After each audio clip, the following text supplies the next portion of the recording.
திருப்பரங்குன்றம் விவகாரத்தில் திமுக எம்பிக்கள் அமளியில் ஈடுபட்டதால் மக்களவை நண்பகல் வரை ஒத்திவைக்கப்பட்டது. திருப்பரங்குன்றம் விவகாரம் குறித்து உடனடியாக விவாதிக்க வலியுறுத்தி திமுக உறுப்பினர்கள் மக்களவையில் முழக்கங்கள் எழுப்பினர்.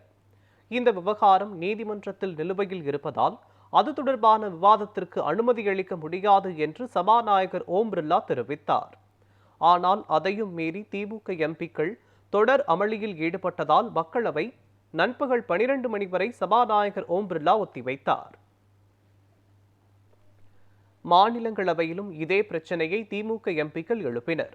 இதுகுறித்து திமுக அளித்த ஒத்திவைப்பு நோட்டீஸை ஏற்க முடியாது என்று அதனை மாநிலங்களவை தலைவர் சி.பி. ராதாகிருஷ்ணன் நிராகரித்தார். இதையடுத்து தமிழகத்தை சேர்ந்த திமுக மற்றும் அதன் கூட்டணி கட்சிகளின் எம்பிக்கள் மாநிலங்களவையிலிருந்து வெளிநடப்பில் ஈடுபட்டனர்.